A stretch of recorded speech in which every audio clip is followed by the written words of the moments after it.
بسم الله الرحمن الرحيم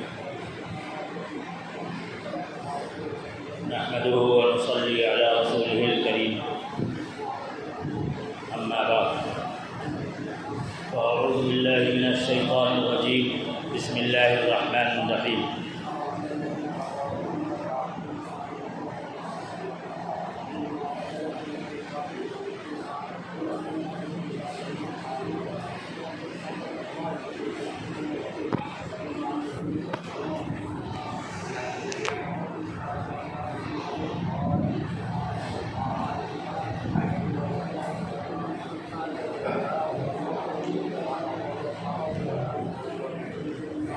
سبحانك هذا بهتان عظيم صدق اللہ العظیم۔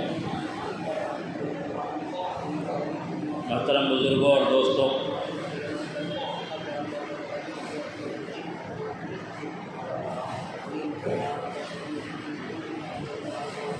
محرم کا مہینہ شروع ہو چکا ہے۔ اسلامی کیلنڈر کا یہ پہلا مہینہ ہے۔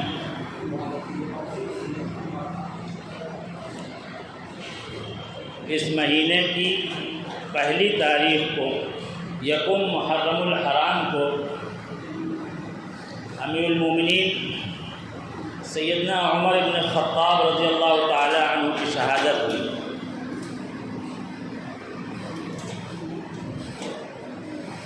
حضرت عمر فاروق رضی اللہ تعالی عنہ کا دور خلافت 10 سال 10 مہینے 10 سال 6 مہینے اور 10 دن ہے، اور اس خلافت کے دور میں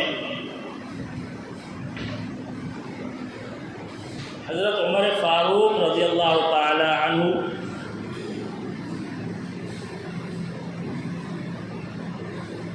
اس انداز سے کام کیا ہے کہ انتہائی پرامن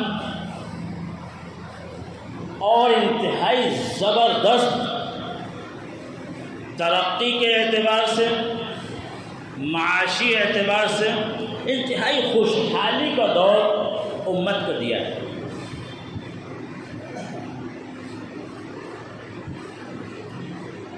عمر فاروق رضی اللہ تعالی عنہ کے دور میں آدھی سے زیادہ دنیا پر اسلامی پرچم لہرایا اور مسلمان انتہائی امن کے ماحول میں رہے۔ مدینہ پرامن شہر رہا۔ انتظامی امور اتنی خوبصورتی کے ساتھ انجام دیے کہ حضور پاک صلی اللہ تعالی علیہ وسلم کے 2 سب سے بڑے دشمن اس وقت دنیا میں تھے، قیصر اور کسریٰ، اور ان دونوں کی سلطنتوں کو عمر فاروق رضی اللہ تعالی عنہ نے یوں ٹھوکر سے اڑایا ہے جیسے فٹ بال کے میدان پر فری کک ماری جائے۔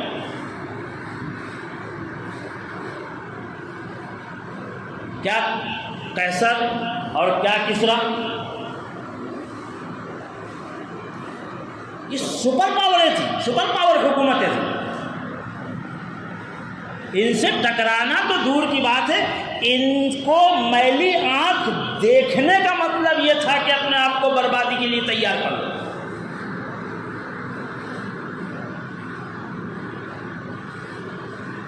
حضرت عمر بن خطاب رضی اللہ تعالی عنہ کا دور انتہائی عظمت کا، انتہائی ترقی کا، معاشی اعتبار سے بہت مضبوط،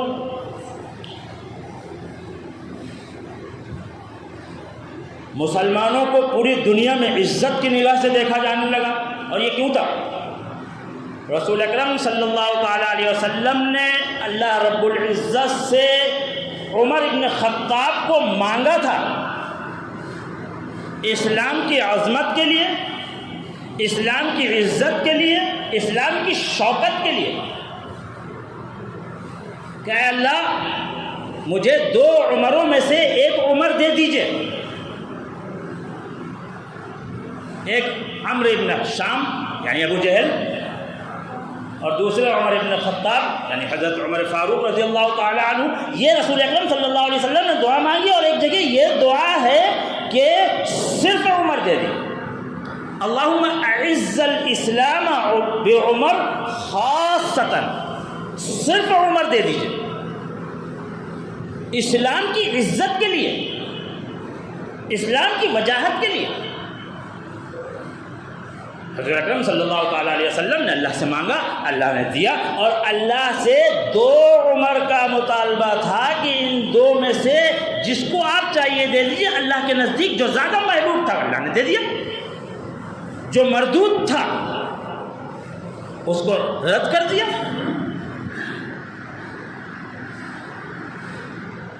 اللہ نے جب دیا تو پھر ان سے وہ کام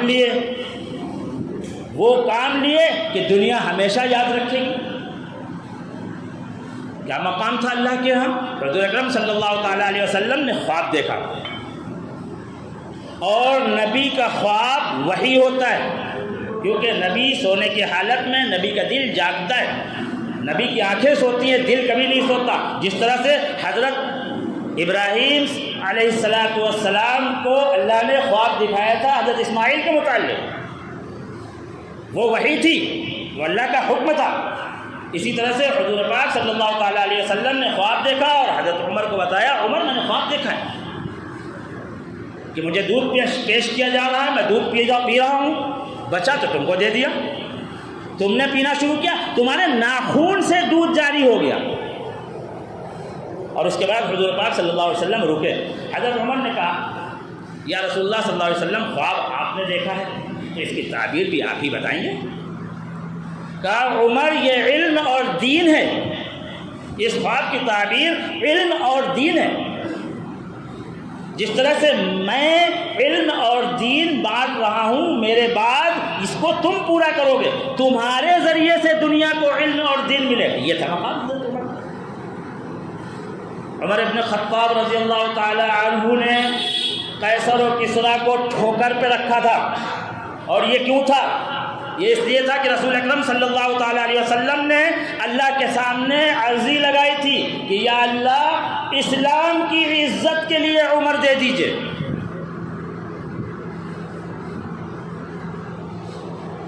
حضرت عمر فاروق رضی اللہ تعالی عنہ کے دور کو گولڈن پیریڈ اس لیے بھی کہا جاتا ہے، اور صرف مسلمان نہیں کہتے، مسلمان تو جانتے بھی نہیں بہت سارے، اللہ کرے کہ جان جائیں۔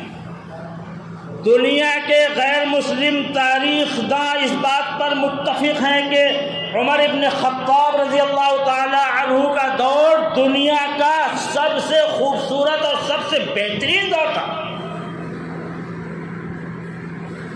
44,000 کلومیٹر، 44,000 ورگ کلومیٹر پر اسلامی سلطنت تھی حضرت عمر کے دور میں، اور حضرت عمر کا دور گولڈن اس لیے بھی تھا کہ حضرت عمر کی حکومت صرف انسانوں پر نہیں تھی، جانوروں پر بھی تھی، زمین پر بھی تھی، آگ پر بھی تھی، ہواؤں پر بھی تھی، پانی پر بھی تھی۔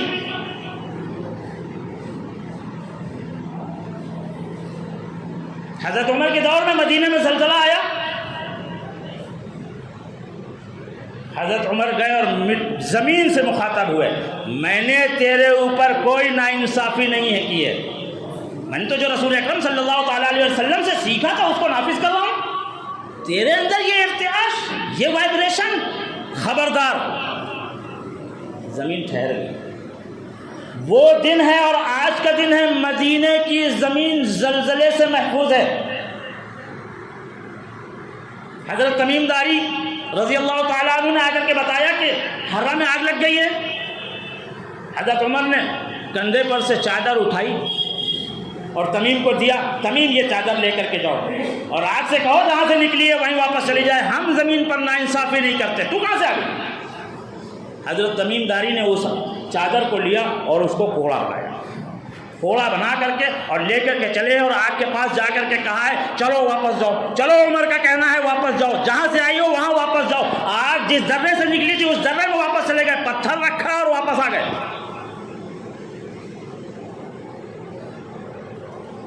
مدینہ گورنر مصر کے گورنر کا خط آیا مدینہ میں کہ یہاں پر دریا بغیر ایک خوبصورت لڑکی کی بلی لیے پانی نہیں دیتا. مشہور واقعہ سب نے سنا ہوگا.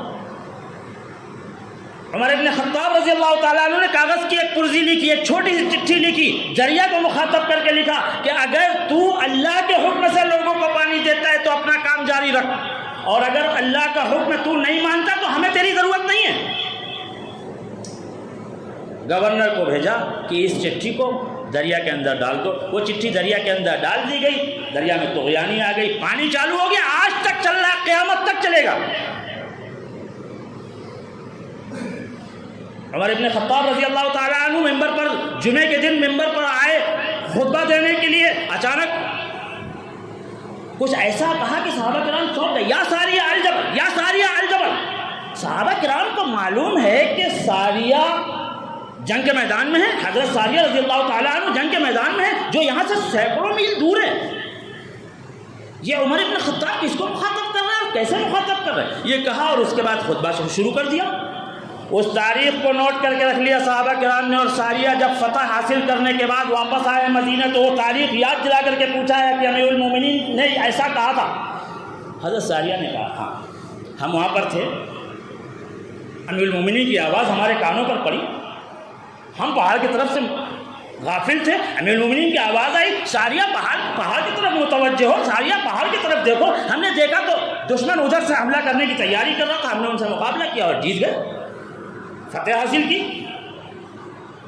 انسان جب بنا ہے تو 4 عناصر سے بنا ہے, مٹی, آگ, پانی اور ہوا. حضرت عمر فاروق رضی اللہ تعالی عنہ کی ان 4 چیزوں پر حکومت تھی. ہوا ساریہ تک پیغام لے کر کے جا رہی, مدینے کی زمین حضرت عمر کے کوڑے کی بات مان رہی ہے, حرہ کی آگ حضرت عمر کے چادر کی بات مان رہی ہے, مصر کا دریا حضرت عمر کی چٹھی پر چل رہا ہے. یہ تھا حضرت عمر رضی اللہ تعالیٰ عنہ کا مقام. اور صرف اتنا ہی نہیں تھا, حضرت عمر کہ زندگی میں بہت سارے ایسے موقع آئے ہیں کہ عمر نے اپنے منہ سے جو کہا ہے وہ قرآن میں نازل ہوا ہے. سیدنا عائشہ صدیقہ رضی اللہ تعالیٰ عنہ کے اوپر جب الزام لگایا گیا, ان کے کیریکٹر پر الزام لگایا منافقین نے, حضور پاک صلی اللہ تعالیٰ علیہ وسلم نے صحابہ کرام سے مشورہ کیا.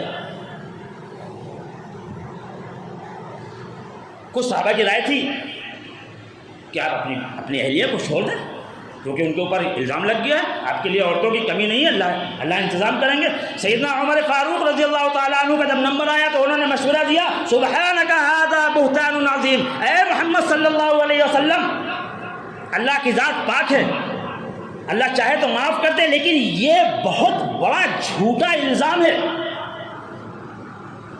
جو اللہ آپ کے جسم پر ایک پلید مکھی کو برداشت نہیں کرتا, وہ آپ کے بستر پر کسی پلید عورت کو کبھی نہیں آنے دے گا.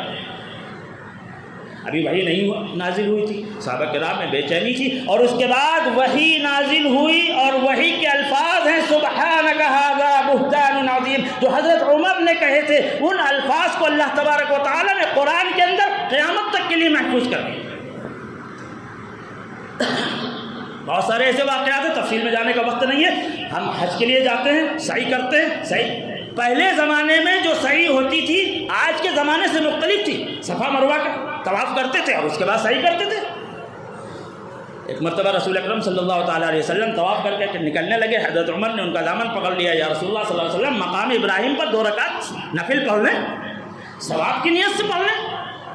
حضرت اکرم صلی اللہ علیہ وسلم نے جواب دیا کہ نہیں عمر, مجھے اللہ کی طرف سے اس کا حکم نہیں ہے, اور آگے بڑھ گئے. ابھی بڑھے ہی تھے کہ جبریل امی تشریف لائے اور وحی نازل ہوئی, واتخذوا من مقام ابراہیم مصلی. حضور اکرم صلی اللہ تعالیٰ علیہ وسلم مقام ابراہیم پر 2 رکعت نماز پڑھیے, اور وہ واجب الطواف ہو گئی. یہ تھا مقام حضرت عمر فاروق رضی اللہ تعالیٰ عنہ. حضرت عمر فاروق رضی اللہ تعالیٰ عنہ کو دیکھ کر کے شیطان اپنا راستہ بدل لیتا تھا, اور شیطان کی اولاد قیامت تک حضور کو گالی دے رہی. وہ دیتے رہیں گے بدقسمت لوگ۔ تو لولو، ابو لولو مجوسی وہ آیا، تفصیل کا وقت نہیں ہے، اس نے آ کر کے رسول اکرم صلی اللہ حضرت عمر رضی اللہ تعالیٰ عنہ کے اوپر وار کیا، اور ایسا خطرناک وار تھا کہ اس سے آپ کی شہادت ہو گئی۔ جب حضرت عمر رضی اللہ تعالیٰ عنہ کی شہادت واقع ہوئی ہے تو انہوں نے سب سے جب حملہ کیا ہے تو سب سے پہلا سوال انہوں نے کیا تھا صحابہ کرام سے، ذرا دیکھو مجھے، میرے اوپر حملہ کرنے والا کوئی مسلمان تو نہیں، کوئی کلمہ کو تو نہیں؟ بتایا گیا کہ نہیں، وہ مجوسی غلام ہے۔ اللہ کا شکر ادا کیا، یا اللہ آپ کا بہت بڑا شکر ہے کہ میرا قاتل کوئی مسلمان نہیں۔ جنت البقیع میں رسول اکرم صلی اللہ تعالیٰ علیہ وسلم کے پہلو میں حضرت صدیق اکبر رضی اللہ تعالیٰ عنہ کے ساتھ آرام فرما رہے ہیں۔ اللہ تبارک و تعالیٰ ان کی قبر کو لاکھوں کروڑوں نعمتوں سے، برکتوں سے، رحمتوں سے نوازے۔ وآخر دعوانا الحمد للہ رب العالمین۔